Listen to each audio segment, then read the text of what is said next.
Coach, welcome. First off. Thank you. Appreciate it. I got Justin here with me too. Chad Brendel, Bearcat Journal. Not an exclusive. Not an exclusive. Just talk about this opportunity, and I guess since I'm the one that was around in 2016, I'll start with you finished second to this job, to Luke Fickell, and from what I heard, it was very close. There was a plane ready to come get you. Yeah. Did that familiarity help any as this unfolded over the past couple of days? Well, I think it was kind of ironic, really. I was like, man, this is kind of deja vu. I think from that point right there till now, I've always kind of looked at Cincinnati football in a different light. Because I thought, man, there was a program that had some interest in me, and I appreciated that. And so I obviously followed Coach Fickell. When he came, he did a phenomenal job. They hired the right guy. That was a good hire, right? He did a tremendous job of taking this program to where he did, and so for me to be able to have the opportunity when it came back around again, I thought, man, this is pretty cool. And and then so where the program's been and where it has gone now, and then where are they going into Big 12? Building some great buildings now with the indoor, with the football, and so many things that are positive. And then of course speaking with John, and I just felt, man, this is going to be a great place, and I want to be a part of it. How close did you think you were? Did you think you had it? We're talking about last time? Yeah, last time. No, I didn't know if I had it, but I knew it was close. I knew it was close. I remember getting a call from Mike on Friday morning, and he said it was really close. And so but it was no hard feelings at all. I mean, for me, I was at a great place. We were doing some good things. So I just want to be where I'm at. I want to do the best job I can possibly do, and so that's kind of how I see it. I know this stuff is sensitive, but as much as you can, just the process on your end for talking to John and people here, and then how this came about. Yeah, in these type situations, they happen fast. We just finished our season, a week ago or whatever it was, week and a half. We're recruiting, we're out recruiting, and so just over the last, really day, 2 days, it kind of all came together. The timelines are all often blurry. I hadn't been getting any sleep the last week, and then but then I had a phone call, with John, and then we actually met, and then started talking a little bit more, and then next thing there's opportunity here, and I appreciated that and said, let's do it. And so, then yesterday, we're trying to work out all the stuff you have to work out, and then just putting a plan together for the day, and then all you're hitting the ground running. The hard part about this whole situation, anytime these things happen, is not being able to talk to your team, not being able to talk to your staff. I couldn't even talk to my kids, my own children, because you certainly don't want anything to get out and jeopardize what we're trying to do. So but now I'm glad that's over with, and we're able to move forward, and I was able to talk to my team in Louisville, the team here, our staff, and now trying to figure out where we're at moving forward.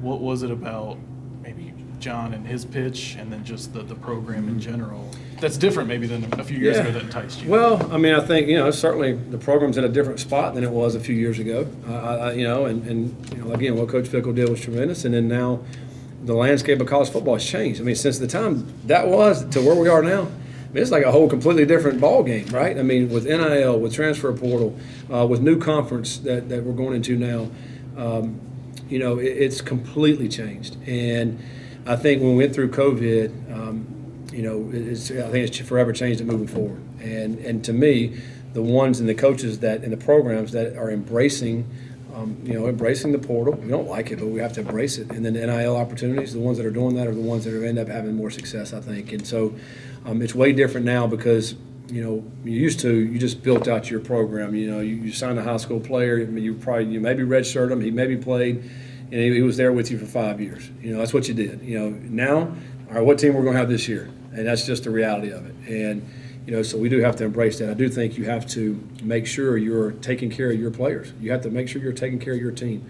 Because if you're not, they're out of there. And so that's why I want to surround my staff with good people. Good people that'll pour into the guys. It may not be always what they want to hear, but it's what they need to hear, and I think we got to continue to be able to do that. You can give us names if you'd like, maybe not, but do you have an idea of who will be joining you from your previous staff? I know some of those guys have been with you dating back to Appalachian State. Yeah.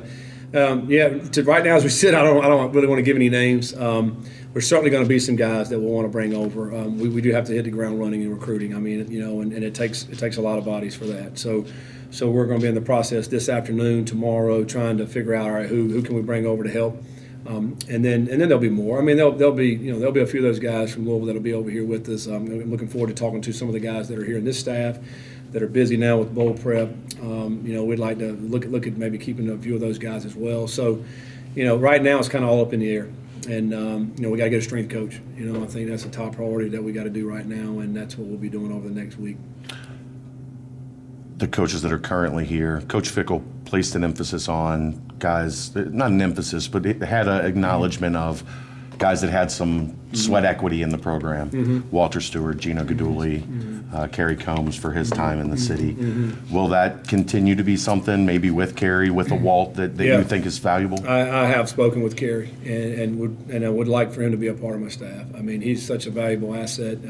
He knows the lay of the land. He really in tune with the high school coaches here, not only in the city but in the state. He's a winner.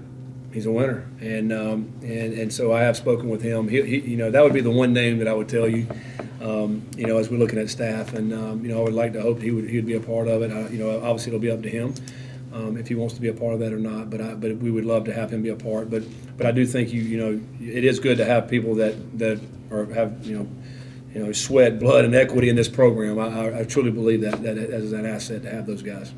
Pretty significant staff assistant salary pool. How important was that to you? How much was that a part of negotiation or discussions? Yeah, it's very important. We have to be very competitive in salaries because, we're talking about coaches and their families. And if they have opportunities to coach somewhere and we're not competitive, we're not getting them. And so we have to be competitive in the salaries and appreciate, John and our administration for doing that, to try to get some of the top coaches in the country. And that's what we got to do, And so it was certainly part of that. You don't want to come into a situation where, we can't hire some of the guys you want to hire. And that was a big selling point for me to be able to know they're invested in the program. How valuable do you think whether it's being a head coach at multiple levels, but especially that Power 5 experience is to knowing there's going to be some transition, right, and some changes going in the Big 12? Yeah, I mean, I certainly think it was valuable. I mean, the last 4 years we went through a lot at Louisville, and a lot of it and the change that happened was the COVID period, and now with the transfer portal, with the NIL, I learned a tremendous amount. We competed, with those teams in the ACC that are some very good programs, and we have to play one next year. Pitt's an outstanding program, and won the ACC 2 years ago, and so 8-4 this year. So that's been very valuable for me. I think to be able to be a part of that, also to recruit at that level. Knowing the kind of players you got to bring in. I think what we did the last year and a half in recruiting is some of the best in the country. Bringing those top talent in, we got to be able to do that here. By going into the Big 12, we're going to be able to do that.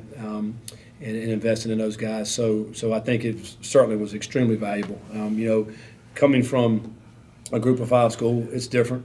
I mean, now, the day-to-day activities and the things you do is the same, but it's just different because you're dealing with some higher caliber athletes and a lot of things that are going around. You're starting to compete with different kind of colleges in recruiting compared to when you're at App State, you're competing with the Troys and the East Carolinas and stuff. And once you go to Louisville, now you're competing with everybody in the country, and so that's going to be the case here. We heard a lot about NIL from John when you talked about it today. What's been your experience with that, the past year or so, and has that helped make some inroads in Texas and California? Yeah. I mean, it has. I mean, it's certainly something that at Louisville they embraced. Our administration embraced, and we're going to do that here as well.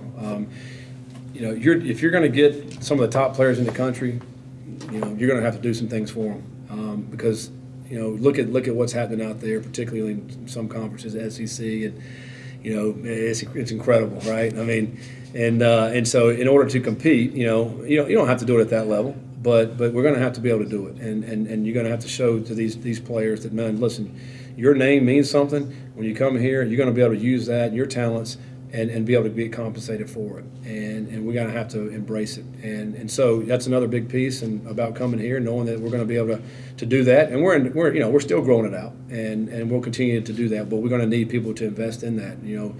People that care about this program. Those dollars, and some of those dollars are going to have to go into that NIL space.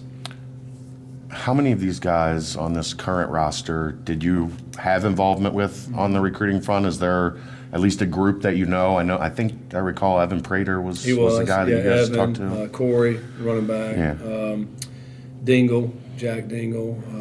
Does that maybe help some where you've got Yeah, some of those guys with familiarity? So a little bit of familiarity with those guys. I think so. Hopefully, but we didn't coach them, So I think that's more important, is when you coach them and they see how you are. But what's good about it is that some of those guys that are on this roster, they know a lot of the people on our roster at Louisville, so they're going to ask them, hey, how was coach? How was the staff? And hopefully our guys, and I think they will say, man, there's a good guys. You'll enjoy playing for them, and I think that'll help. The bowl game itself, when did that click with you that, like, man, this is going to be kind of a weird deal? And I don't know if you know this or not, it's on one sideline. I know, yeah. I thought somebody told me I should just stand right in the middle. I thought, no, I'm not doing that. I'm not, so. One half you coach them, the second exactly.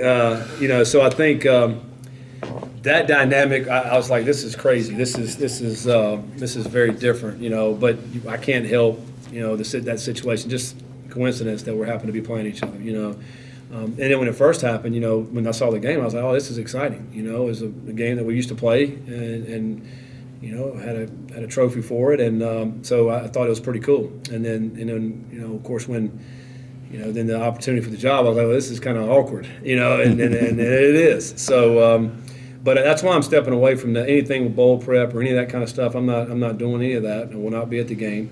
I'm going to build my staff out, and someone asked me earlier, what are you going to be doing during the game? Well, I'm going to be recruiting. I'm going to be hosting families and recruits just on a Saturday, right? And now we may be sitting in front of a TV and watching it, but and I will be, but we're going to be recruiting and trying to find players to come be a part of this program. You'll know better than anybody. Are they bringing the cake? I think so. Okay. Yeah, I think so. Okay. We had to try to find it.